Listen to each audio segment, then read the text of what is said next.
Hello, আবারও আপনাদেরকে স্বাগত জানাচ্ছি আমার আজকের এই নতুন ভিডিও টিউটোরিয়ালে। আশা করি আপনারা সকলেই ভালো আছেন। আমিও আলহামদুলিল্লাহ আপনাদের দোয়ায় অনেক ভালো আছি। তো আমাদের আজকের টপিকে থাকবে একটি হেক্সাডেসিমাল সংখ্যাকে কিভাবে বাইনারি সংখ্যায় রূপান্তর করা হয়। তো চলুন শুরু করা যাক। আমরা আজকে শিখব একটা হেক্সাডেসিমাল সংখ্যাকে কিভাবে বাইনারিতে রূপান্তর করা যায়। তো আমি প্রথমে এখানে 1 নম্বর অঙ্কটাকে যদি সমাধান করি, আমরা হেক্সাডেসিমাল থেকে বাইনারি সংখ্যায় যখন রূপান্তর করব, আমরা জানি যে সংখ্যা পদ্ধতির বেজ হচ্ছে কয়টা, 4টা। আমরা জানি ডেসিমাল সংখ্যার বেজ হচ্ছে 10, আর বাইনারি সংখ্যার বেজ 2, অক্টাল সংখ্যার বেজ 8, হেক্সাডেসিমাল সংখ্যার বেজ 16। তো 4টা বেজের মধ্যে অক্টাল সংখ্যার যে বেজ হচ্ছে 8 আর হেক্সাডেসিমাল সংখ্যার যে বেজ 16। তার মানে অক্টাল সংখ্যার বিট হচ্ছে 3টা, হেক্সাডেসিমালের বিট হচ্ছে 4টা। বিট হচ্ছে শুধুমাত্র অক্টাল সংখ্যার জন্য 3টা আর হেক্সাডেসিমালের জন্য কয়টা, 4টা। আমি এই বিট সম্পর্কে পূর্বের ভিডিও টিউটোরিয়ালগুলোতে বিস্তারিত আলোচনা করেছি। যদি আপনারা আমার এই আজকে ভিডিওতে নতুন হয়ে থাকেন, তাহলে আমি আপনাদেরকে বলবো প্লিজ আমার পূর্বের ভিডিওগুলো আপনারা একটু দেখে নেন, তাহলে আপনাদের জন্য এই বিট সম্পর্কে একটা ক্লিয়ার ধারণা লাভ হবে। তো আমরা আজকের টপিকে শিখব হেক্সাকে কিভাবে বাইনারিতে রূপান্তর করা হয়।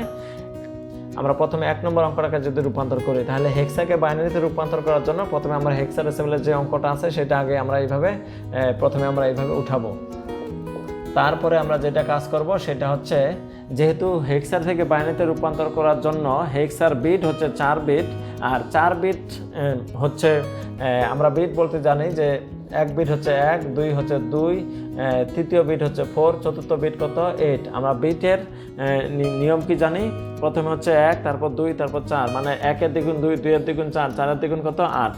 এই 4 বিট, 8-এর দ্বিগুণ কত, 16, 16-এর দ্বিগুণ কত, 32, 32-এর দ্বিগুণ কত, 64, 64-এর দ্বিগুণ কত, 128। এইভাবে কিন্তু যাইতেই থাকবে। অর্থাৎ এটি একটা সূত্র, যে সূত্রটার নাম হচ্ছে বিট। তো আমরা হেক্সাডেসিমালে 4 বিট ব্যবহার করি, অক্টাল সংখ্যা 3 বিট ব্যবহার করি। আজকের অঙ্কটা হচ্ছে হেক্সা থেকে বাইনারি, যেখানে হেক্সার জন্য 4 বিট ব্যবহার করব। তাহলে হেক্সার জন্য যেহেতু 4 বিট ব্যবহার করব, তাহলে এই 4টা বিট ব্যবহার করে আমরা কিন্তু বাইনারির উত্তর বের করব। তো প্রথমে যেটা কাজ করতে লাগবে, প্রথমে হেক্সাডেসিমালের কোশ্চেনটাকে এইভাবে উঠাইতে লাগবে এবং লোকেশন চিহ্ন বের করতে হবে। প্রত্যেকটা মান থেকে আলাদা আলাদা লোকেশন চিহ্ন দিয়ে আমাদের 4 বিট করে অ্যান্সার বের করতে লাগবে। তো আমরা এখানে তাহলে রাফ করার জন্য প্রথমে বিটগুলো একটু লিখে নেই। 1, 2, 4, 8। আমরা এখানে 4 বিট লিখে নিলাম। হেক্সাডেসিমালে আমাদের আরেকটি বিষয় জানতে হবে, তো হয়তোবা সবাই জানি, যারা না জানি তাদের জন্য আমি একটু বলে নেই যে হেক্সাডেসিমালে এর মান হচ্ছে 10, বির মান হচ্ছে কত, 11, সির মান কত, 12, ডির মান কত, 13, এইভাবে ইর মান কত, ইর মান হচ্ছে 14, আর এফ এর মান কত, 15। তাহলে হেক্সাডেসিমাল সংখ্যা পদ্ধতিতে এর মান 10, বির মান 11, সির মান 12, ডির মান 13, ইর মান 14, এফ এর মান 15, এই মানগুলা কিন্তু ব্যবহার করা হয়। তাহলে আমরা এখানে বির মান কত ব্যবহার করব, বির মান কিন্তু 11 ব্যবহার করব। যেহেতু হেক্সাডেসিমাল সংখ্যা পদ্ধতিতে এ থেকে এফ পর্যন্ত মান সংখ্যাগুলো ব্যবহার করা হয়, যাদের মান এ থেকে এফ পর্যন্ত, সিরিয়াল হচ্ছে 10 থেকে 15 পর্যন্ত। আমাদের এখানে বি আছে, তাহলে বির মান কত, 11। এখন আমরা 11-র জন্য বাইনারি মান কত পাবো, এইখান থেকে কোন কোন সংখ্যাটাকে নিলে, কোন কোন বিটটাকে নিলে আমাদের 11 হয়, সেই বিটটাকে আমাদের নিতে হবে। তাহলে 8 আর 4 কত হয়, 12 হয়, পার হয়ে গেছে, তাহলে তো আমাদের 11 হলো না। কোনটাকে নিলে 11 হবে? তাহলে আমরা যদি বলি যে 8 আর 4 নেব, 12 হবে, তাহলে তো বনবে না। তাহলে 8 আর 2 নেব, 10 আর 1 11 হবে, তাহলে আমাদের এইগুলা হবে। তাহলে আমরা বি বলতে এখানে কাকে ধরবো, 11 ধরবো। বি বলতে 11। হেক্সাডেসিমাল সংখ্যা পদ্ধতিতে বি এর মান কত, 11। তাহলে বি এর মান যদি 11 হয়, তাহলে আমরা 11-র জন্য কত উত্তর নেব, 11 পাওয়ার জন্য এই 4 বিট থেকে কোন কোন বিটটাকে নিলে 11 হয়। তাহলে আমরা এখানে দেখতেছি যে 8 নিলে হয়, 2 নিলে হয়, 1 নিলে হয়, এবং 4কে নেওয়ার প্রয়োজন হয় না। 4-এর জন্য কি 0। যেই মানটাকে নিলে আমাদের 11 হবে, সেই মানের নিচে আমরা 1 দিব, আর যেটাকে নেওয়ার প্রয়োজন নেই সেটাকে আমরা 0 দিব। তাহলে আমরা এখানে কাকে নিলাম, 8 নিলাম, 8 যোগ 0 আছে, তার মানে কি আমরা 4কে নেইনি। তারপরে 1, তার মানে কাকে, 2কে নিয়েছি, যোগ 1, তার মানে কি 1কেও নিয়েছি। তাহলে 8 আর 2 10, 10 আর 1 কত, 11। অর্থাৎ 11 পাওয়ার জন্য তাহলে আমরা কি কাজ করলাম, এই 4 বিটের মধ্যে কোন কোন বিটটাকে নিলে 11 হয়, সেই বিটের নিচে আমরা কি দিলাম, 1 দিলাম, আর যেটাকে নেওয়ার প্রয়োজন নেই সেটাকে আমরা কি দিলাম, 0 দিলাম। তার মানে আমরা এই যে 11 পাওয়ার জন্য কোন কোন বিটটাকে নিয়েছি, 8, তারপর 2, তারপর কি 1, তাহলে 8, 2, 1। অর্থাৎ এইটাই হচ্ছে আমাদের এই বি হচ্ছে 11। 11-র জন্য উত্তর কত, 1 0 1 1।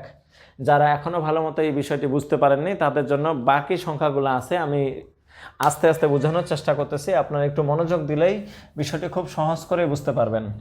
তো এবার আমরা কার মান বের করব? 2 এর মান বের করব, 2। তাহলে হেক্সাডেসিমালে 2 এর নাম কিন্তু 2। এখন 2 এর উত্তর বের করব। তো দেখুন এই 4টা বিটের মধ্যে কোন কোন বিট নিলে আমাদের কি হয়? 4 হয়। 8 আর 4 নেব না, তাহলে তো অনেক বেশি হয়ে গেল। তাহলে 2 পাওয়ার জন্য 2কে নিলে হয়ে যায়, 2 পাওয়ার জন্য 2কে নিলে হয়, বাকিগুলো নেওয়ার প্রয়োজন নেই। তাহলে বাকিদেরকে কি দেবো? 0 দেবো। তার মানে 2 এর জন্য উত্তর কত? 0 0 1 0। Okay fine. এরপর আমরা কি নেব? 7। 7-এর জন্য আমরা উত্তর কি কাজ করব? 7-এর জন্য আমরা উত্তর নিতে পারবো কোনটাকে নিলে 7 হয়? তাহলে 4 2 1, 8কে নেওয়ার প্রয়োজন নাই। তার মানে 7-এর জন্য আমরা উত্তর কি পাইলাম? 0 1 1 1। বিষয় বোঝা গেছে? এরপর আমরা যেটা কাজ করব সেটা হচ্ছে এর মান কত? 10। তাহলে কোনটাকে নিলে 10 হয়? 8 আর 2 নিলে হয়। 4কে নেওয়ার দরকার নেই, 1কে নেওয়ার দরকার নেই। 8 আর 2 10। তার মানে এর জন্য ফলাফল পাইলাম কত? 1 0 1 0। ওকে, 7-এর জন্য এখানে যেহেতু উত্তর বের করছে তাহলে এটাকে দেখে দেখে লিখতে পারি। 7-এর জন্য উত্তর এটা। এবং 9-এর জন্য আমরা কত উত্তর পাইতে পারি? এই যে 8 আর 1 নিলে কিন্তু হয়ে যায়, তাহলে 4 আর 2 এর দরকার নাই। তাহলে 9-এর জন্য উত্তর আমরা কত পাইলাম? 1 0 0 1। ওকে, আমরা আমাদের কাঙ্ক্ষিত ফলাফল পেয়ে গেছি। আমরা এখন লিখতে পারি অতএব আমাদের কোশ্চেনটা কি ছিল? 9 7 a দশমিক 7 2 b নিচে কত? 16 ইকুয়াল টু আমরা উত্তর হিসাবে কত নিলাম? এখানে আমরা উত্তর হিসাবে পেলাম 1 0 0 1 এবং এখানে পাইলাম কত? 0 1 1 1। এখানে কত পাইলাম? 1 0 1 0। এবং এখানে যেহেতু দশমিক আছে আমাকে অবশ্যই মনে করে এখানে একটা দশমিক ব্যবহার করতে হবে। এবং দশমিকের পরে কি কি আছে? দশমিকের পরে আছে 0 1 1 1 এবং তারপরে কি আছে? 0 0 1 0, তারপরে আছে 1 0 1 1 ব্র্যাকেট নিচে কত? 2। তার মানে আমরা হেক্সাডেসিমাল সংখ্যাকে কিভাবে বাইনারিতে রূপান্তর করা হয় সেই টপিকটি আমরা কিন্তু ক্লিয়ার এই ভিডিও থেকে বুঝতে পারলাম। তো আমি এখানে আরেকবার একটু ব্যাখ্যা করে বুঝিয়ে দিচ্ছি যে হেক্সাডেসিমাল সংখ্যাকে বাইনারিতে রূপান্তর করার সময় হেক্সাডেসিমালের বিট কয়টা? 4টা। তাহলে আমরা এখানে কয় বিট নেব? 4 বিট। 1 2 4 8, এটা একটা বিট, 1 বিট। এটা হচ্ছে 4টা bit, 1 bit 2 bit 3 bit 4 bit. তো অক্টাল সংখ্যার জন্য বিট কয়টা? 3টা। আমার পূর্বে ভিডিও টিউটোরিয়ালে আলোচনা করা আছে যে অক্টাল সংখ্যাকে কিভাবে বাইনারিতে রূপান্তর করা হয়। অক্টাল থেকে বাইনারিতে রূপান্তর করার জন্য এখানে 1 2 3 তিনটা বিটকে ব্যবহার করে উত্তর করতে হয়, আর হেক্সাকে বাইনারিতে রূপান্তর করার জন্য 4টা বিটকে ব্যবহার করতে হয়। এটা হচ্ছে নিয়ম। তো আজকে আমরা শিখতেছি হেক্সা থেকে বাইনারি। যেহেতু হেক্সা থেকে বাইনারি নির্ণয় করতেছি তাহলে হেক্সার জন্য 4 বিট ব্যবহার করব। তাহলে যেই কোশ্চেনটা আসবে হেক্সায় সেই কোশ্চেনটাকে আমরা এইভাবে প্রথমে উঠায় নেব। এরপর সেই কোশ্চেন প্রত্যেকটা মান থেকে আমরা লোকেশন দেব, লোকেশন চিহ্ন তীর চিহ্ন ব্যবহার করব। তারপর আমরা যেটা কাজ করব প্রত্যেকটা সংখ্যার মান আমরা এই বিট থেকে বের করব। যেমন এখানে আছে বি এর মান কত? বি এর মান হচ্ছে 11। তাহলে 11 পাওয়ার জন্য বিট থেকে কোন কোন সংখ্যাটাকে নিলে 11 হয়? যেই সংখ্যাটাকে নিলে 11 হয় আমরা সেই সংখ্যার নিচে 1 ব্যবহার করব, আর যেটাকে নেওয়ার প্রয়োজন নাই সেটাকে আমরা 0 ব্যবহার করব। তাহলে আমরা এখান থেকে কোন কোন সংখ্যাকে নিলে বি অর্থাৎ 11 হয় সেই সংখ্যাকে নিব, অর্থাৎ সেই নিয়ম অনুসারে আমরা এখানে 1 0 1 0 এইগুলো ব্যবহার করব। শুধু 1 আর 0 ব্যবহার করব। 1 মানে সেই সংখ্যাটাকে নেওয়া, আর 0 মানে কি? সেই সংখ্যাটাকে নেওয়া হবে না। আচ্ছা, 0 মানে আমরা সেই সংখ্যাটাকে নিয়ে নিই, আর 1 মানে বোঝায় আমরা সেই সংখ্যাটাকে নিব। তো সেই ক্ষেত্রে আমরা এখানে কি এই মানগুলো এইভাবে ব্যবহার করছি। আশা করি সবার বিষয়টি বোঝা গেছে। তো আপনাদের জন্য আমি এখানে 2 নম্বর ম্যাথটি রেখে দিলাম। যারা আমার আজকের এই ভিডিও টিউটোরিয়াল থেকে এই নিয়মটি শিখে গেছেন তাদেরকে আমি অনুরোধ করব আপনারা 2 নম্বর অঙ্কটা বাসায় নিজে নিজে সমাধান করুন, আর সমাধান করে যে ফলাফলটা পাবেন সেই সমাধানটা অবশ্যই ভিডিওর কমেন্ট বক্সে আসে কমেন্ট করে আমাকে উত্তরটা জানাবেন।